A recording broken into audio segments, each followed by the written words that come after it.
Lions fans, what's going on? It's your boy King. Let's talk about it. What happened today? Oh my God, the Detroit Lions are going to beat the Cardinals. And the reason why I say going to beat, because the game is still currently going.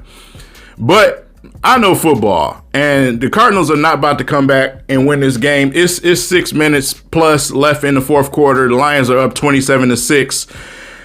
Listen, the Lions are going to win this game. So I'm getting my content out to you guys immediately, because like I said, this is wow. You know, so many things that I want to talk about in this video, man. You know, I know you guys are excited as I am. I know some of you guys with the draft talk is looking at me sideways like, man, we're going to mess our position up. Yeah, that's for another time. Right now, my team just went out and beat the 10-3 Cardinals with Kyler Murray. Look at our roster and look at that. How could you not be excited? And I am beside myself right now, because this is the second significant win. Significant win for Dan Campbell and Aaron Glenn, man. This is the second significant win. We first did it with the Vikings simply because they needed that game just as bad as the Cardinals do. These are playoff position games for them. They have to, we talking about the difference between playing here and playing there for these guys. These are, I mean, the utmost important games for these guys, man. I done messed to hit my camera. I got to calm down, y'all. You know what I'm saying? Listen, man. Wow. What I seen today, I mean, just licking my chops, man. Licking my chops, because you got to think about it. First and foremost, I want to go back. Let's go all the way back around those training camp times where we made the hirings and everything else. Some of the significant things that I did mention back then that I've seen, come to the forefront today and throughout the season. Number one, I tried to tell you guys about Aaron Glenn, man. Constantly, I kept going on and on about Aaron Glenn, how excited I was for Aaron Glenn. How all the, these ex-pro athletes and these current players will still talk about how intelligent he was as a defensive player and defensive mind. And you're getting the opportunity firsthand to see it, bro. When's the last time we had a defensive coordinator like this? You know what I'm saying? To go out, we don't have stars at all on our defense.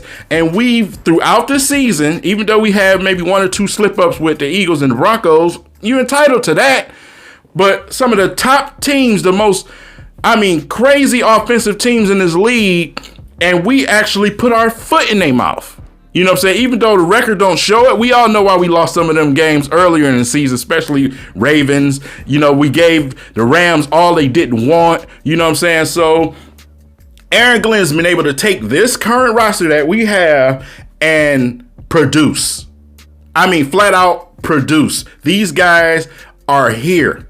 You know what I'm saying? And we're talking about glorified rotation guys. You know what I'm saying? Plus all the injuries we have. This is without players. You know what I'm saying? Another thing that I mentioned was my breakout player of the year. Guess who showed up again today? My breakout player of the year, Amani Oruwariye. Another pick today, almost took it to the house. I'm beside myself, man, because we don't even have the pieces yet. And I said we're in a significant position with this Detroit Lions team simply because when we do start to add these stars and these special players, we already have depth ready to go. These are our depth players you're watching producing. Some of these guys just going to play themselves into those starting positions and keep them. But this is our depth. We got a running back off the practice squad over the last two games just looking like, a flat-out NFL starter. Almost makes me mad to wonder why he's been on the practice squad. You can put Jefferson on the practice squad and bring Reynolds up. We remember Reynolds from training camp and from preseason. Remember I always was talking about Reynolds? Man, I love Reynolds, man. Reynolds, this, and that. The boy's still balling. Man. I hope he all right. He was holding his knee. I don't know. I haven't seen the reports yet. I hope he's okay. But man, you have the depth already. Harris today. Oh my God. Oh my God. Harris has been a name that I've been calling on for these last couple of games. He's been here, all the way here. You know what I'm saying? Aaron Glenn dialing up all types of pressure. If you want to beat Kyler Murray, that's what you do. You got to bring it. You can't sit back and let him pick you apart. You have to bring it. Aaron Glenn brung it today. He brung it today. Pressure was there without Trey Flowers. You know what I'm saying? Without the bigger money guys, we're doing this thing. Because this is not like the Cardinals don't have nothing to play for. You know, they already in the playoffs, this, that, and the third. They have everything to lose in this game. The Vikings had everything to lose in this game. You know, I never took part into what some of the fan base was doing when they were saying fire Dan Campbell. I kept it consistent with you guys. I said, I'm going to let Dan Campbell do his thing. I'm going to let him do his thing. I'm not going to judge him based off the roster this year. I'm going to let him do his thing. Yes, he's done some boneheaded things at times. But if those things worked in some of them situations, we'll be on the other side of it. So, you know, like I said, we have to give them an opportunity to get the talent. We got to let Brad Holmes do what he got to do. Imagine if Aaron Glenn had, you got Kayvon Thibodeau, you got Aiden Hutchinson, you know what I'm saying, on the brink. Imagine if he had those dudes on the edge, man. You know, some of these guys they can bring in, some of the guys you can go and make a signing in free agency. This is why I made the Address the Nation videos earlier this season. To bring it down some. I had to catch myself. Man. This is what you get excited about. These young players that you're seeing undrafted, Jerry Jacobs, undrafted, even though, you know, I hope he recovers excellently from his injury.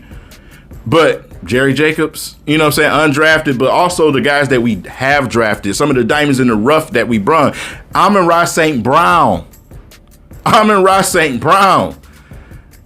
Making those autographed products that I got looking a lot better. You know, like I said, man, you know, whether this be the last win of the season for the Lions, it's significant enough for me. I don't care. Because I obviously wanted to see these young guys take the next step and develop and, you know, go out and get better throughout the season. We've had our steps forward and 2 steps back, and now we starting to translate some of those to wins. We're starting to translate those things to wins with this roster, with all of the guys. The list is ridiculous how many guys we have out right now. So with that said, man, on the flip side of things, yeah, when it comes to the draft position, yeah, it's going to hurt our draft position and this, that, and the third. I get it. Believe me, I am not putting that aside. I get it. It would be typical Lions for some of us fans would say, typical Lions for them to mess up their draft position and not be able to get the guys that they want. I get it, bro. We still got some games to play. I hear you. Let's just get that out there. I hear you. But today ain't today. Today ain't today. It is not, man. These guys here, these Lions today went out and beat the Cardinals. The Cardinals been kicking ass all over the league. You know what I'm saying? So to do that with, I'm not even gonna say limited pieces available. Nothing. Nobody can tell me that you thought the Lions was going to beat the Cardinals today. We thought they was going to get absolutely obliterated. Simply because of what's on the line for the Cardinals. We thought it was a wrap. What's on the line for them, plus what we have available. We thought it was over before it started. So this type of game right here, man, that Vikings game, those games, toughing out wins with what we have available on this team when we're at the very, very, very beginning of starting to do a true rebuild. A true rebuild. I'm a happy papa. I'm a happy papa. Because like I said, all you have to do is give them the talent now. Give them the talent. You created the attitude. These boys done got up and played for Dan Campbell. They are 1-11-1. Well, 2-11-1 now. And they've been showing up every time for him. Even though we might have got beat by teams. Yeah, we got outcoached with the Eagles. We did. But them players been showing up every time, giving it their all. We was all over certain players. Anzalone, remember, beginning of the season, we was trashing him. These players progressed. They progressed. We have to give credit where credit is due. Just keep the same energy that a lot of people been putting out there, especially some of these people on social media, about the negatives of what's going on. Today, take that time and give them their flowers. I don't care if it's one game. I don't care what our record is. Give them their flowers. They earned it. That's what today is about. Shut up with the madness. Appreciate what you saw today. That's all I got for y'all, man. Wow, man. Enjoy the rest of y'all day. Make sure that you subscribe to the podcast channel. I put it up earlier in this video. Here it is again. Subscribe to that channel because we are going live and we're going to be talking Lions football. Make sure you guys subscribe. Come on over. Check me out on Twitter. We'll be posting it on there too. It's your boy King. One Pride.